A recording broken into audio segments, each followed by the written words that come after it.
എൻ്റെ കൽവിലെ വെണ്ണിലാവു നീ നല്ല പാട്ടുകാര എന്ന പാട്ട് കേൾക്കുന്ന സമയത്ത് ശരത്തേട്ടനെ ഞാൻ ഭയങ്കരമായിട്ട് ശ്രദ്ധിച്ചിട്ടുണ്ടായിരുന്നു. അതിൻ്റെ വരികൾ ഒപ്പം ഞാനന്ന് ഒരുപാട് സഞ്ചരിച്ചിട്ടുണ്ട്. ഇപ്പോൾ തൊട്ടുമീട്ടുവാനുള്ള തന്ത്രികൾ പൊട്ടുമെന്ന പോലെ തൊട്ടടുത്തു ഞാൻ നിന്നുവെങ്കിലും നീ നിന്നുവെങ്കിലും കൈ തൊടാഞ്ഞതെന്തേ, ലാളനങ്ങളിൽ മൂളുവാൻ കൈ താളമിട്ടെന്ന് പാടുവാൻ എന്തുമാത്രം ഇന്ന് ആഗ്രഹങ്ങളെ മൂടി വെച്ചുവെന്നോ എന്ന് പാടുന്നുണ്ട്. അപ്പോൾ അവള് ഒരു കൺവെൻഷണൽ മുസ്ലിം പെൺകുട്ടിയാണ്. അപ്പോൾ അവളുടെ ഭാവനകളിൽ ഇത്ര തീവ്രമായ സ്വപ്നം കാണാൻ പറ്റുമോ എന്നുള്ളൊരു ഇതായിരുന്നു ഞങ്ങൾ അന്ന് ചിന്തിച്ചിരുന്നത്. ഡിസ്കഷനൊക്കെ നടത്തിയിട്ടുണ്ടായിരുന്നു. ആ പാട്ട് വന്നത് എനിക്ക് തോന്നുന്നു ചില്ലുജാലകത്തിന് പകരം വന്നു. കാര്യം അതിന്റെ സിറ്റുവേഷൻ ആദ്യം ഇത് ഇവിടുത്തെ ക്യാമ്പസ് അല്ലായിരുന്നു, ഒരു ബാംഗ്ലൂർ ബേസ്ഡ് ക്യാമ്പസ്, ഒരു മോഡേൺ ക്യാമ്പസ് അതായിരുന്നു. അപ്പം അവിടെ നമ്മുടെ ഫ്ലാറ്റുകളുണ്ടല്ലോ, ഫ്ലാറ്റുകൾക്ക് ഇടയിലൂടെ റോഡ്, രണ്ടു വശം ഫ്ലാറ്റ്, മരങ്ങളൊക്കെ ആയിട്ട് പിടിപ്പിച്ച് ആ ഒരു അന്തരീക്ഷത്തിൽ ഈ നായകൻ എന്ന് പറയുന്ന ആൾ രാവിലെ മോർണിംഗ് വാക്കിന് വരുമ്പോൾ ഇവള് കാണുന്നതാണ്. അപ്പം അവൾ കാണുന്നത് കർട്ടനിടയിൽ കൂടെയാണ്. കർട്ടൻ അപ്പം ചില്ലുജാലകവാതിലാണ്. അതിൻ്റെ തിരശീല വെച്ചുമ്പോൾ ഈ വള കിലുങ്ങരുത്, അതുപോലും അവൻ അറിയരുത്. അങ്ങനെയാണ് അതിൻ്റെ സാധനം വന്നത്. മെല്ലെ ഒന്ന് കിലുങ്ങിയോ കൈവളകൾ അറിയാതെ സ്വാഭാവികമായിട്ട് വരുമല്ലോ. മഞ്ഞണിഞ്ഞൊരു പാതയിൽ മനസ്സൊന്ന് ചെല്ലുമ്പോൾ നെഞ്ചിലൂടെ പറന്നുപോയി ഒരു പൂങ്കുയിൽ വെറുതെ, ഒരു ഇവളുടെ കേൾക്കാത്തൊരു ശബ്ദം എന്നാണ്. പക്ഷേ എങ്കിലും വള കിളിക്കുമെന്നൊരു ഭയം. അപ്പം അങ്ങനത്തെ ഇവളുടെ ഉള്ളിലെ വളരെ നിഗൂഢമായി വെച്ചിരിക്കുന്ന ആ പ്രണയം. പക്ഷെ അതിന് ശക്തി കുറച്ചുകൂടെ വന്നത് ഈ ക്യാമ്പസ് മാറി ഇവിടെ. ഇതിനകത്തോണ്ട് എത്ര സ്നേഹവസന്ത അണിഞ്ഞു വന്നാലും ഇന്നിതേവരെ ആയതില്ലൊരു ചെണ്ട് നൽകിയിടാൻ. എൻ്റെ കയ്യിൽ ഒത്തിരി വസന്തങ്ങൾ പോകുന്നു, പക്ഷെ ഒരു പൂ പോലും കൊടുക്കാൻ പറ്റാത്ത അവളുടെ ഒരു, അത് കുറച്ചുകൂടെ പരിഷ്കാരം ഉണ്ടായ ഒരു ക്യാമ്പസിൻ്റെ രീതിയായിരുന്നു. നല്ലൊരു പാട്ട്. നമുക്കത് മാറിയപ്പോഴത്തേക്ക് ഭയങ്കര സങ്കടമൊക്കെ ഉണ്ടായിരുന്നു.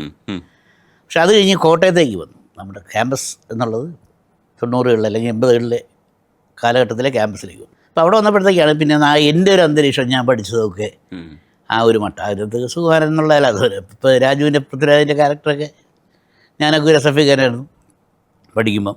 ഞാൻ മനസ്സിലാണ് പഠിച്ചത്. അപ്പോൾ അങ്ങനെ പഠിച്ചു വന്നപ്പോഴത്തേക്കാണ് ഈ ഒരു കഥാപാത്രത്തിൻ്റെ പ്രാധാന്യം ഒന്നുകൂടെ വേറെ രീതിയിലായി.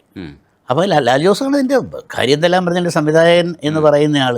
സംവിധായകൻ എത്രത്തോളം പാട്ടിനോട് താല്പര്യമുണ്ടോ അത്രത്തോളം നമുക്ക് നമ്മുടെ മനസ്സിലെ തിരമാല അതുപോലെ ഉയരും. അങ്ങനെ ഇത് പറഞ്ഞു വളരെ ഒരു സാധനവും അസഭ്യം വരരുത്, രണ്ട് കണ്ണേ ഉള്ളൂ പ്രണയം എക്സ്പ്രസ് ചെയ്യാൻ, ബാക്കി എല്ലാം മറച്ചിരിക്കുകയാണ്, മറ്റൊന്നും കാണിക്കാൻ പറ്റില്ലല്ലോ. അപ്പം അതുകൊണ്ട് ആ രണ്ട് കണ്ണിലൂടെ വരുന്ന പ്രണയത്തിൻ്റെ ചൂട് ഉള്ളിലെ ഗംഭീരമായി പിന്നെ ഇളകി മറിയുന്ന, എന്നാൽ പ്രകടിപ്പിക്കാൻ പറ്റാത്ത ഒരു തിരമാല പോലും ഉയർത്താൻ പറ്റാത്ത ഒരു അന്തരീക്ഷത്തിൽ ഇതിലൂടെ എങ്ങനെ പറയാൻ പറ്റുന്നതാണ്. പിന്നെ എനിക്ക് ധാരാളം പെൺ സുഹൃത്തുക്കളുണ്ട്. അതൊരു വലിയ പിന്നെ അത് നല്ല രീതിയിലാണ്. പിന്നെ എന്ന് വെച്ചാൽ നമുക്ക് പലപ്പോഴും അവരുടെ പോയിന്റ് ഓഫ് വ്യൂ വേറെ ആയിരിക്കും, നമ്മളുടെ പോലെ അല്ല. ഇവരെ പലപ്പോഴും പറയാം, ഞാനിങ്ങനെ പറഞ്ഞിരുന്നല്ലോ, ഞാനിങ്ങനെ കാണിച്ചിരുന്നല്ലോ, ഇതൊക്കെ ഭാര്യയും പറയും. അപ്പം നമുക്കത് പിടികിട്ടില്ല, ഇവരെന്താണ് ബോഡി ലാംഗ്വേജ് കൊണ്ട് മനസ്സിലാക്കി. അപ്പം അങ്ങനെ എനിക്ക് കുറേ പേരുള്ള അവരോടൊക്കെ ചോദിക്കും. അന്നേരമാണ് ഉള്ളിലെ തീവ്രത നമുക്ക് കിട്ടിയത്. ചില ശബ്ദങ്ങൾ അതൊക്കെ ചില സൂചനകളാണ്. ഇപ്പം എന്തുമാത്രമൻ കാൽച്ചിലങ്കകൾ മെല്ലെ കൊഞ്ചിയെന്നോ, ഞാൻ കേൾക്കട്ടെ, കുറേ കൊഞ്ചിൽ കഴിഞ്ഞൂടെ. അപ്പം അതൊക്കെ അതാണ് വീട്ടുവാനുള്ള തന്ത്രികൾ. പൊട്ടാൻ നിൽക്കുക, തൊട്ടടുത്ത് നിൽപ്പുണ്ട്, പക്ഷേ നീ തൊടുന്നില്ല. നിൻ്റെ എല്ലാ ആളിൽ നിന്ന് മൂളണം, കൈത്താളം വിട്ടൊന്ന് പാടണം, അതിനു വേണ്ടിയാണ്.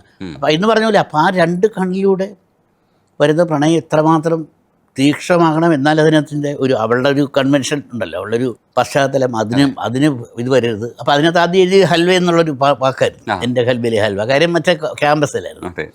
ഹൽവും ഹൽവയും തമ്മിലൊരു റൈമിംഗ് ഒക്കെ ഉണ്ടായിരുന്നു. ഈ പാട്ട് എഴുതി കഴിയുമ്പോഴത്തേക്ക് ആദ്യം ആ ഒരു വാക്കൊക്കെ മാറ്റിക്കളോ, അത് നമുക്ക് വേണ്ട. കാര്യം ഇതിൻ്റെ ആ ഒരു രീതിയിൽ പറയാനുള്ളൊരു പറ്റുന്ന കഥാപാത്രമല്ല റസിയ. അങ്ങനെ ആ ഒരു മനസ്സിൻ്റെ അകത്ത് കയറി പലരോടും ചോദിച്ച് അവരുടെ ഓരോ കാര്യങ്ങളും ഒക്കെ മനസ്സിലാക്കിയിട്ട് തന്നെയാണ്. പക്ഷെ ഇവക്കൊന്നും ചെയ്യാൻ പറ്റില്ലല്ലോ. ഇവർ മുടി പോലും ഇങ്ങനെ അടിച്ച് കാണിക്കാൻ പറ്റില്ല അല്ലേ, അതുപോലും പറ്റാത്തൊരു ഞാൻ കാത്തുവെച്ചൊരു മുല്ലമൊട്ടിലൂറും അത്ര ഒന്നും വേണ്ടേ. അത് അവളാകുന്ന മുല്ലമൊട്ടാണോ, അവളെ തന്നെ മുല്ലമൊട്ടായിട്ട്? അല്ല, അത് അവളിൽ വിരിഞ്ഞത്. അത് എനിക്കൊന്നും കാണിക്കാൻ പറ്റില്ല. എൻ്റെ പ്രണയത്തിൻ്റെ മുല്ലപ്പൂര് എനിക്ക് കാണിക്കാൻ പറ്റില്ല. അത് മൊട്ടായിട്ട് എപ്പോഴും ഇങ്ങനെ നിൽക്കുക. വിരിയാനും എനിക്ക് പറ്റുന്നില്ല. പക്ഷെ അതിനകത്ത് തേനുണ്ട്. അത് വേറെ ആളതിനകത്ത് മറ്റൊരു രീതി കണ്ടുപിടിച്ചു. വയലാർ ആ സ്റ്റൈലിൽ കണ്ടുപിടിച്ചവരുണ്ട്. 2 ദിവസം അതാ ഞാൻ ചോദിച്ചത്. അത് അന്നേരം എനിക്ക് മനസ്സിലായത്. കാര്യം ഞാൻ അത്രയും കുശാഗ്രബുദ്ധിയുള്ളവരല്ല.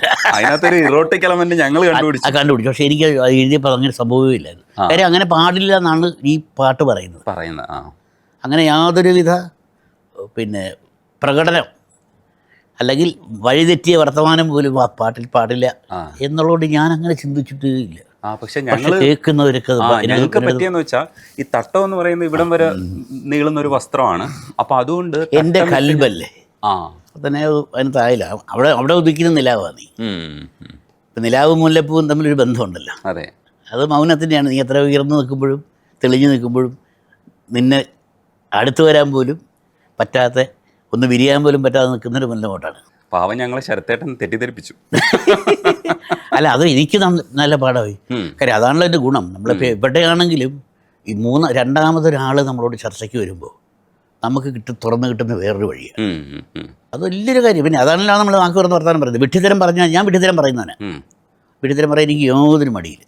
കാര്യം വിഡ്ഢിത്തരം പറഞ്ഞാൽ ശരി അറിയുന്ന ഒരാൾ തിരുത്തി തരും. അങ്ങനെയല്ല ശരത്ത്, ഇങ്ങനെയാണ്. അപ്പം ആ സത്യം കിട്ടണമെങ്കിൽ നമ്മൾ തുറക്കണം. അതിൽ ഈ ചില്ലുജാലക വാതിൽ തിരശീല ഞൊറിയുമ്പോൾ മെല്ലെ ഒന്ന് കിലുങ്ങിയോ കൈവളകൾ അറിയാതെ. അപ്പം ഞാനിങ്ങനെ ചിന്തിച്ചു, കൈവളകൾ അറിയാതെ കിലുങ്ങി എന്ന് പറയുമ്പോൾ അത് അറിയാതെ പറഞ്ഞാൽ ഇവളറിയാണ്ടാണ് ഉദ്ദേശിക്കുന്നത്. അവളറിയാതെ ഇതിങ്ങനെ മാറ്റുമ്പോൾ ഒന്ന് അതിൻ്റെ ഒച്ച പോലും കേൾക്കരുത്. അത്രയും സൂക്ഷ്മമായിട്ട് ചെയ്ത. അപ്പം നമ്മൾ ഇത് ശ്രദ്ധിച്ചില്ല.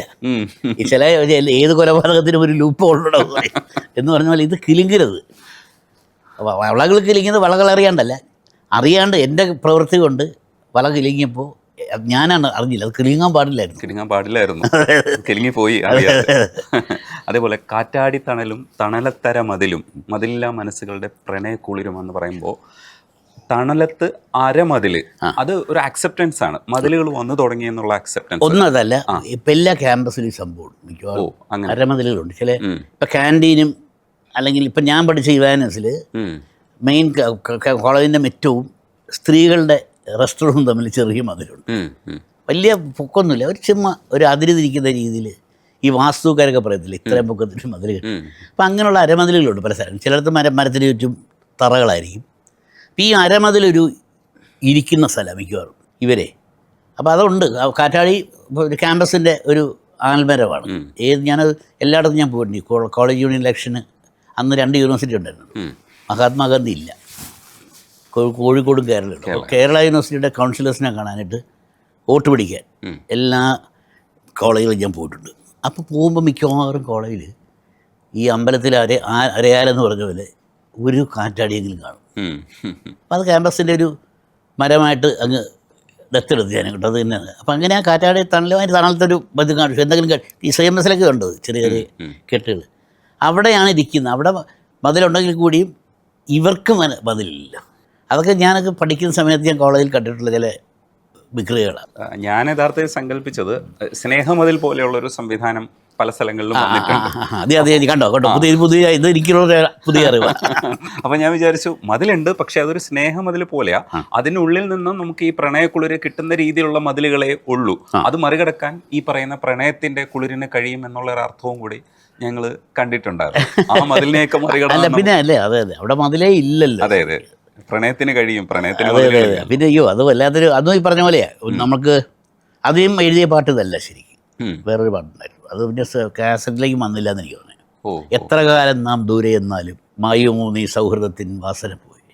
അതായിരുന്നു തുടക്കം. പക്ഷെ അത് കുറച്ചുകൂടെ ഈ പറഞ്ഞ പോലെ ബഹളപ്പാട്ടായിരുന്നു. അത്ര ഫാസ്റ്റാണ്, കുറച്ചുകൂടെ ഫാസ്റ്റാണ്. അത് വേണ്ട. ഈ ഒരു പടത്തിന് ഇങ്ങനെ സാധനം മതി എന്നുള്ള. ചിലതൊക്കെ അങ്ങനെയാണല്ലോ. ചിലത് ജനിക്കാനായിട്ട് താമസിക്കുമെങ്കിലും ആ ജനിക്കണത് ഗരുഡൻ ജനിച്ച പോലെ അതൊരു നിമിത്തം. നമ്മളൊക്കെ അതിനകത്ത് ഇത് ആർക്കും ചെയ്യാം. ഇത് പക്ഷേ എനിക്കത് കിട്ടി എന്നുള്ളതാണ് എൻ്റെ ഒരു പുണ്യം. ഇപ്പോൾ അനുരാഗ വിലോചനായി അതിലേറെ മോഹിതനായി പടിമേലെ നിൽക്കും ചന്ദ്രനോ തിടുക്കം പല നാളായി താഴെ ഒരു തിടുക്കം. പക്ഷേ അത് ശരിക്കും ആ സിനിമയായിട്ട് അത്ര ഇൻകോപ്പറേറ്റ് ചെയ്ത് നിൽക്കുന്ന ഒരു ആശയമാണ്. കാരണം അവൻ താഴേക്ക് ഇറങ്ങാൻ വേണ്ടി എനിക്ക് പറഞ്ഞു തരുമ്പോഴും അത് തന്നെയായിരുന്നു. ആ ഒരു പടിയായിരുന്നു പ്രശ്നം. ഒരു 3ാമത്തെ പടി ഇളക്കമുള്ളതാണ്. അതുകൊണ്ട് ആ നിശബ്ദമായ സമയത്ത് കയറാനും പറ്റില്ല, ഇറങ്ങാനും പറ്റില്ല. കാര്യം അവൻ ശബ്ദം ഉണ്ടാക്കും. അപ്പോൾ പക്ഷേ ഇവനിറങ്ങിയേ മതിയേ ഉള്ളൂ. പെണ്ണിന് ഇതളനക്കമുണ്ട്. ഇതളനക്കത്തിന് എന്തൊരു അശ്ലീലമുണ്ട് കേട്ടോ. അറിയാതെ എന്ത് ഇതളനക്കം. അനുരാഗവിലോചനായി അതിലേറെ മോഹിതനായി. അനുരാഗം എന്നുള്ളത് എപ്പോഴും പാസ്പോർട്ടാണ്, അത്രയേ ഉള്ളൂ. പക്ഷെ ഉദ്ദേശം വേറെ, എപ്പോഴും അങ്ങനെയായിരിക്കും. അതുകൊണ്ടാണല്ലോ ഇപ്പോൾ ശാരീരിക ആകർഷണം എന്ന് പറയുന്നത്, പരസ്പരം ആകർഷിക്കപ്പെടുന്നത് ശാരീരിക ഇതുകൊണ്ട് തന്നെയാണ്. പക്ഷെ അത് കഴിഞ്ഞ് അതിൻ്റെ ഒരു പ്രസക്തി തീരുമല്ലോ. അപ്പോഴാണ് പ്രണയത്തിൻ്റെ നിലനിൽപ്പ്. അവിടെ ആ പ്രസക്തി തീർന്നു കഴിയുമ്പോൾ പിരിഞ്ഞു പോകുന്നത് യഥാർത്ഥ പ്രണയമല്ല. അപ്പം ഇതതുപോലെ, അത് ശരിക്കും ആഗ്രഹം തന്നെയായിരുന്നു. അവനത്രയേ ഉള്ളൂ ആഗ്രഹം ആ കഥാപാത്രത്തിന്. അത് തിടുക്കമുണ്ട്, തിടുക്കം താഴോട്ട് വരിക എന്നുള്ളത്. ഇവക്കാണെങ്കിൽ ഒന്നും വയ്യല്ലോ, അറിയാതെ എന്ത് അനുരാഗ വിലോചന അതിലേറെ മോഹന പടിമേലെ നിൽക്കും ചന്ദ്രനോ തിടുക്കം, പല നാളായി താഴെ ഇറങ്ങാൻ. ഇവിടെ മുകളിലേക്ക് വിളിച്ചിട്ട് കയറാനും പ്രയാസം. കാര്യം തൊട്ടപ്പുറത്ത് മുത്തശ്ശി കിടക്കുക, ഒരനക്കവും. ഇവനെ ഇറങ്ങാനേ പിന്നെ മാർഗമുള്ളൂ. അതാണല്ലോ അത്. അപ്പം അത് അവസാനം കഴിച്ച് അങ്ങനെ പിന്നെ 17 പൗർണമി കാണും അഴകെല്ലാമുള്ളൊരു പൂവിന് അറിയാതെ എന്ത് ഇതളനക്കം പുതുമിനുക്കം ചെറുമയക്കം. ആലസ്യം ഉണ്ടാവുമല്ലോ. അതുമൊക്കെ ഈ പറഞ്ഞ പോലെ പെൺ സുഹൃത്തുക്കളിൽ നിന്നൊക്കെ ഞാൻ വാരിക്കോരി എടുത്ത ഫീലാണ്. അതൊരു എറോട്ടിക് എലമെന്റ് ഉണ്ട്, കുറച്ചുണ്ട്. കാരണം കഥാപാത്രം കുറച്ച് അവനാ ധൃതിക്കാരനാണല്ലോ. അവന് വേറെ ഒരു ഉദ്ദേശമില്ല, ഇവിടെ കിട്ടണമെന്ന് നോക്കില്ല ആ കഥാപാത്രത്തിന്.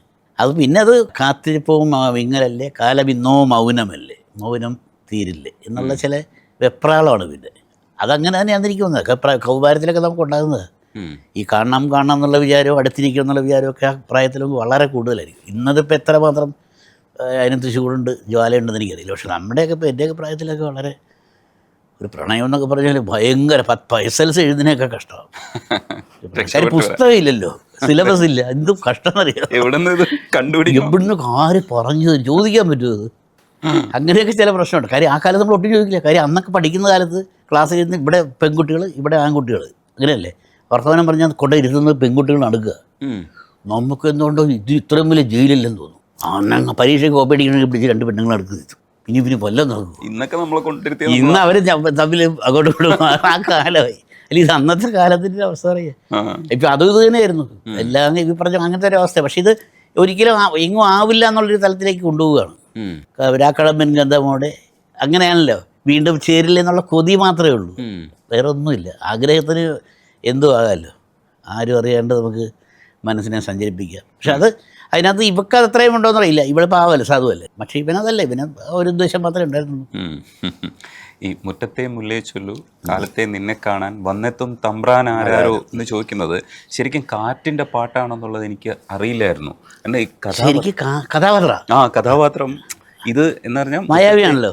മായാവിനെ കാണില്ല, എന്നാൽ നമ്മുടെ കാറ്റിനെ പോലെ അങ്ങനെയാണല്ലോ പറയുന്നത്.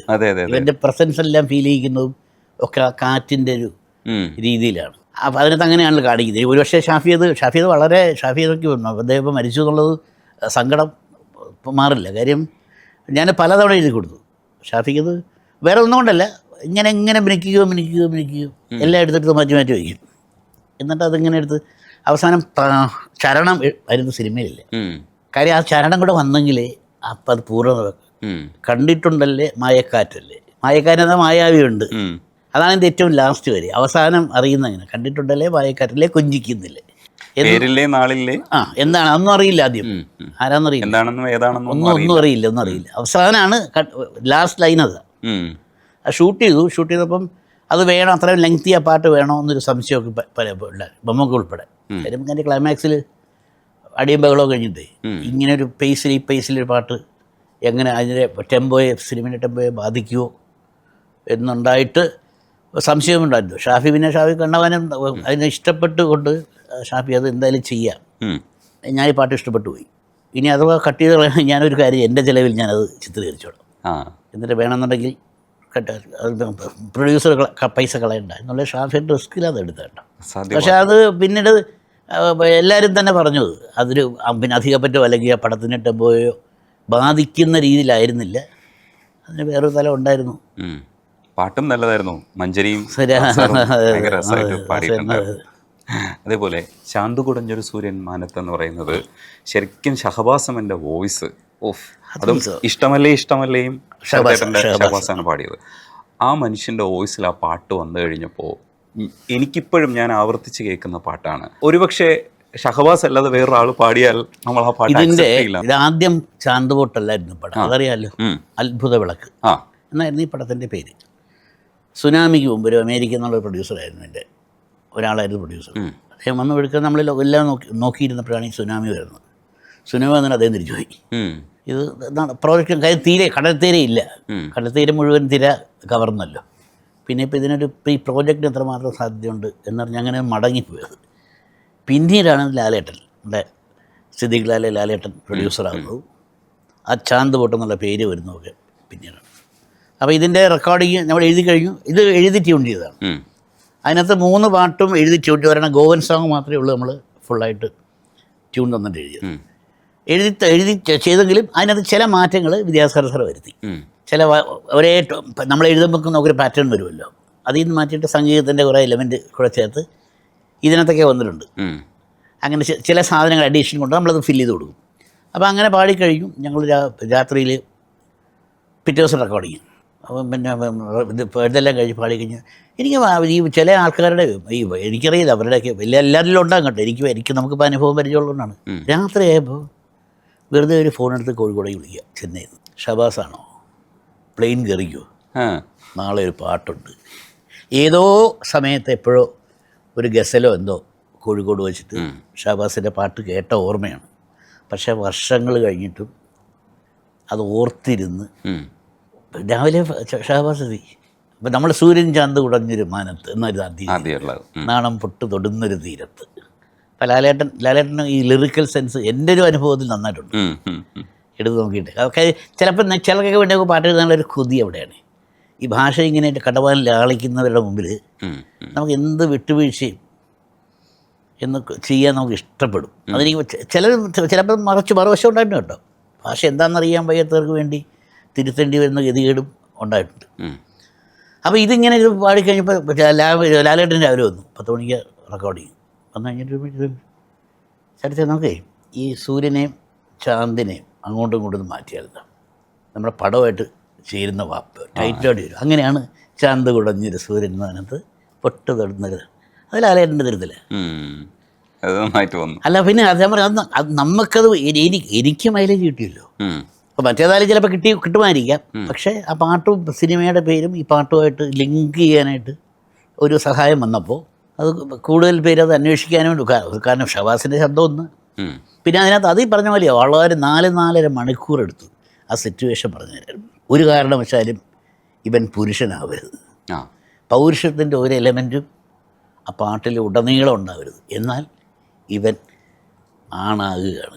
അപ്പോൾ ആ ട്രാൻസ്ഫോർമേഷൻ നടക്കുന്ന പാട്ടാണെങ്കിലും ഒരു സാധനവും പൗരുഷക്കരുത്തുള്ളൊരു വാക്കരുത്ത് പാട്ടില്ല, എല്ലാം സോഫ്റ്റായിരിക്കണം. അതാണ് ഉപ്പിൻ കയ്പ്പാണ് നീ കവിളത്ത്. കുഞ്ഞ് കാലത്തെ കളിച്ച് നടക്കുമ്പം ഉമ്മ വയ്ക്കുമല്ലോ, കടലിൻ്റെ ഉപ്പും വേർപ്പിൻ്റെ ഉപ്പും ഇപ്പോൾ എന്തൊരു മധുരം ചുണ്ടത്ത്.